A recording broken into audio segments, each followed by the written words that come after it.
अस्सलाम वालेकुम फ्रेंड्स, कैसे हैं सब। उम्मीद है सब ठीक होंगे। तो दोस्तों, मेरे पास है Hyundai Elantra। इसकी अडाप्टिव वैल्यू रीसेट करनी है या लर्निंग वैल्यू भी कह सकते हैं आप, कैसे रीसेट करनी है। तो इसके लिए आपको G-Scan 2 चाहिए। तो गाड़ी को स्टार्ट कर लें, G-Scan 2 जो है वो कनेक्ट कर लें गाड़ी के साथ। देख सकते हैं मैंने कनेक्ट कर दिया। उसके बाद आपने डायग्नोसिस में जाना है।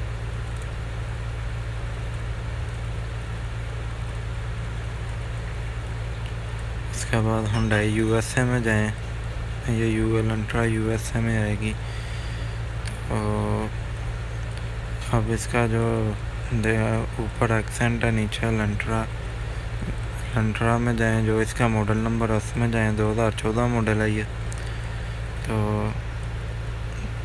इसमें जो है आ रहा है एलेंट्रा UD 11 से 16 तक, ठीक है। इसके दरमियान में ही आएगा 2014 मॉडल 1.8। उसके बाद आपने इंजन कंट्रोल में जाना है।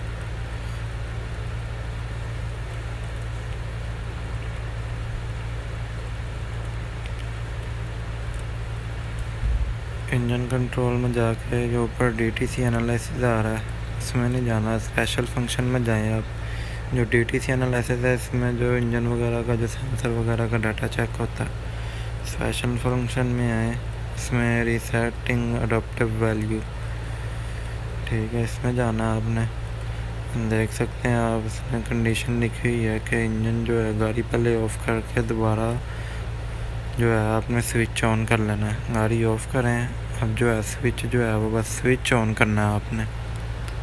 तो स्विच देख सकते हैं आप, मैंने ऑन कर दिया। स्विच ऑन करके रीसेट करेंगे, ओके करें। तो वो कह रहा श्योर है आपको कि आपने इसकी अडॉप्टिव वैल्यू रीसेट करनी है। तो ओके कर दिया मैंने। अब गाड़ी स्टार्ट करते हैं।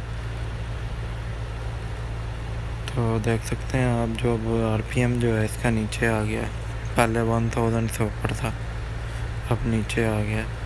तो इस तरह जो है आप इसके अडॉप्टिव वैल्यू रीसेट कर सकते हैं, लर्निंग वैल्यू भी कहते हैं इसे।